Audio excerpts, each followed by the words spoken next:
तो राजस्थान में जल जीवन मिशन घोटाले को लेकर सियासत अब तेज हो गई है। कृषि मंत्री डॉक्टर किरोड़ी लाल मीणा ने एनडीटीवी से बातचीत में पूर्व मंत्री महेश जोशी की गिरफ्तारी को लेकर बड़ा बयान दिया है। हमारे पॉलिटिकल एडिटर सुशांत पारेख ने उनसे खास बातचीत की, जिसमें उन्होंने महेश जोशी की गिरफ्तारी, पीएचईडी घोटाले, पहलगाम आतंकी हमले सहित तमाम मुद्दों पर खास बातचीत की। आप भी सुनिए। जल जीवन मिशन घोटाले में किरोड़ी लाल मीणा ने बहुत सारे साक्ष्य सबूत जांच एजेंसियों को सौंपे थे और फाइनली इस मामले में पूर्व मंत्री महेश जोशी की गिरफ्तारी हुई है। डॉक्टर किरोड़ी लाल मीणा हमारे साथ हैं। आपने लगातार इस मामले को उठाया, सवाल भी पूछा गया था कि बड़ी मछलियां, बड़े मगरमच्छ कब पकड़े जाएंगे। फाइनली एक्शन हुआ है।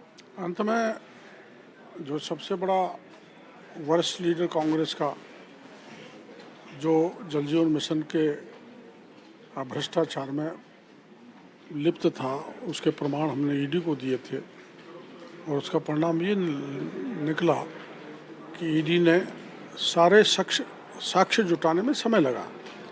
साक्ष्य जुटाने के बाद और 6 घंटे की पूछताछ के बाद वो संतुष्टपूर्ण जवाब नहीं दे सके, तो उनको कल ईडी ने गिरफ्तार कर लिया। हालांकि वो कल कह रहे थे मीडिया से बातचीत में कि मेरी कोई भूमिका नहीं है, मैंने केवल जिन अधिकारियों के खिलाफ एक्शन लिया उन्होंने मेरे खिलाफ बयान दिए हैं। देखो, केवल खिलाफ बयान देने जैसे काम नहीं चलता, उसमें किसी प्रकार का मोटिवेशन हो सकता है, कई अपनी खाल बचाने के लिए बयान दे सकते हैं, लेकिन ये स्पष्ट था कि 900 करोड़ के जो टेंडर जिस गणपति फर्म को दिए गए, श्याम ट्यूबवेल कंपनी को दिए गए, उन्होंने फेक एंड फैब्रिकेटेड डॉक्यूमेंट के आधार पर टेंडर प्राप्त किए थे। उनकी कॉम्पिटेंसी नहीं थी, ना उनका उतना टर्नओवर था, ना उतना अनुभव था।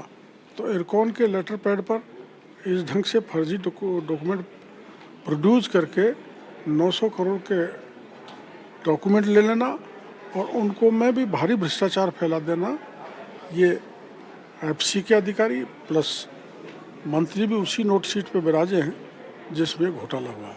आप इसे 20,000 करोड़ का बता रहे हैं? 20,000 करोड़ टेंडर में गड़बड़ था। आरटीपीपी एक्ट का खुला वायलेशन हुआ, 40% से बिलो दिया, कॉमन पूलिंग हुई और पूलिंग का प्रमाण ये हुआ कि वो टेंडर में इरेगुलरिटी हुई, जिसके कारण ज़बरदस्त नुकसान सरकार को हुआ जल जीवन मिशन में। कांग्रेस शासन के समय ये चर्चाएं थी कि ईडी आ रही है इस मामले में, लेकिन अचानक एसीबी कार्रवाई करती है ठेकेदारों के खिलाफ।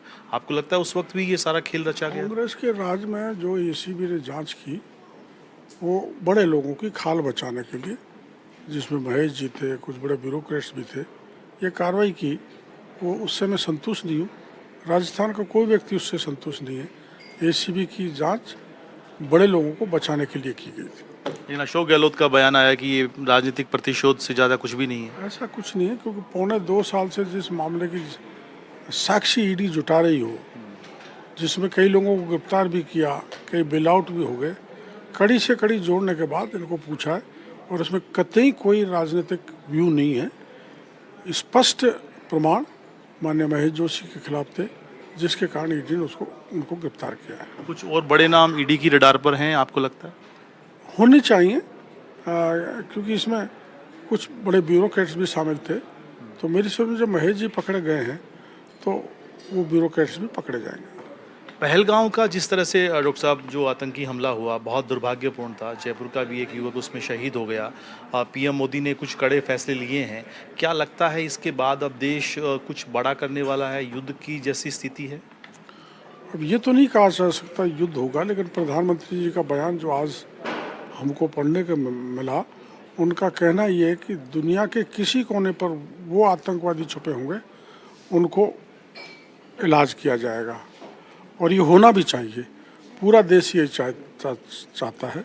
इनोसेंट आदमी जो घूमने गए, वो भी जो हिंदू नाम देखकर उनको मारा गया, ऐसा चुन के ऐसा आतंकवादी जो हमला करते हैं, वैसे ऐसी कभी छटनी शायद नहीं हुई होगी जिन 28 लोगों को मारा, छांट के पत्नी के सामने पति को बेरहमी से मारा और गुप्तांगों तक गोली मारी गई, खोपड़ी को बिल्कुल गोलियों से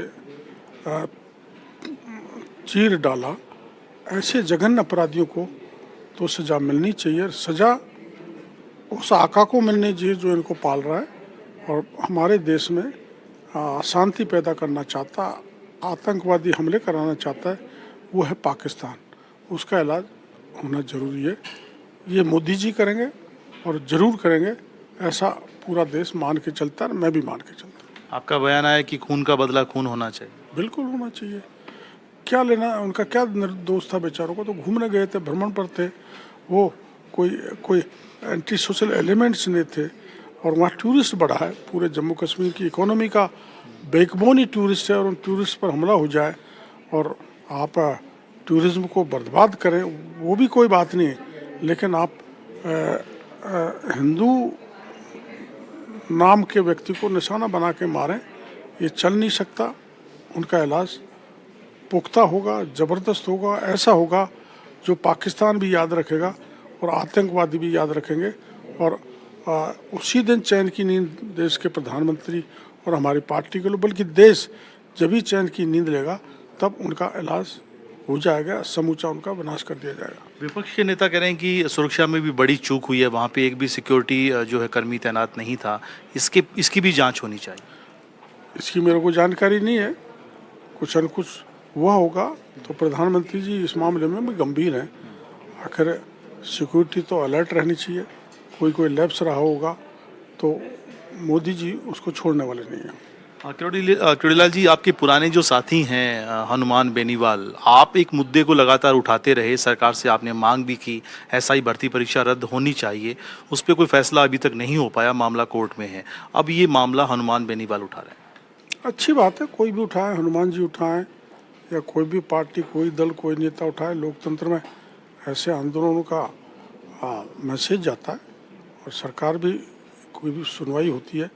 वैसे तो सरकार तैयार सी है, लेकिन चूंकि मामला हाईकोर्ट में चला गया, सब जुडिस है, इसलिए हो सकता है कि सरकार ने कोई कार्रवाई नहीं की। तैयार सी है से मतलब परीक्षा रद्द होने की दिशा में सरकार आगे बढ़ रही है, आप ये कहना चाहते हैं? हाँ, मेरे को ऐसा ही लगता है। युवाओं का भरोसा कहीं लग रहा है कि सरकार से थोड़ा डगमगा रहा है, क्योंकि बड़ा एक चुनावी मुद्दा था, आपने एक लंबी लड़ाई लड़ी, लेकिन फाइनली कुछ हुआ नहीं। हाँ, समय पे कुछ हो जाता तो कुछ लगता है कि युवा बेचैन है। एक आखिरी सवाल डॉक्टर साहब, आपके मित्र भी हैं, साडू भी बोलते हैं आपको, गोविंद सिंह डोटासरा, कल उनका बयान आया जिस तरीके से काले झंडे को दिखाने को लेकर कांग्रेस लगातार हमलावर है, डीजीपी के ऑफिस में धरना हुआ, बयानबाजी भी खूब हो रही है इस मामले में। देखो, डेमोक्रेसी में विरोध प्रदर्शन करना चाहिए, कोई बुरी बात नहीं है, पर जिस ढंग से एनएसयूआई के उस नेता ने प्रदर्शन किया, वो सुरक्षा को चुनौती थी। वो कूद के अचानक गाड़ी के आगे गए, उनके साथ हादसा हो सकता था, सीएम के साथ हो सकता था, इसलिए गंभीर विषय था, तो उनकी गिरफ्तारी करनी पड़ी। तो गिरफ्तारी हो जाना भी लोकतंत्र में, हमने तो बहुत गिरफ्तारियाँ दी, इसको क्या बुरा मानना। इतना भड़क जाना गोविंद डोटासरा जी का, फ्रस्ट्रेशन में आ जाना, और इतने बड़े स्तर के नेता हैं, प्रतिपक्ष के वो मजबूत नेता हैं, पीसीसी के चीफ हैं, उनको मर्यादित भाषा में बोलना चाहिए। वो कह रहे हैं कि ये तो सबसे आसान तरीका है, सबसे बेहतर तरीका है विरोध करने। हाँ, बेहतर तरीका है, पर तरीका वो नहीं है कूद के आप अचानक किसी गाड़ी के आगे आ जाओ, वो उसको मैं उचित नहीं मानता। बातचीत के लिए शुक्रिया डॉक्टर साहब। कैमरामैन निर्मल के साथ सुशांत पारिक, एनडीटीवी, जयपुर।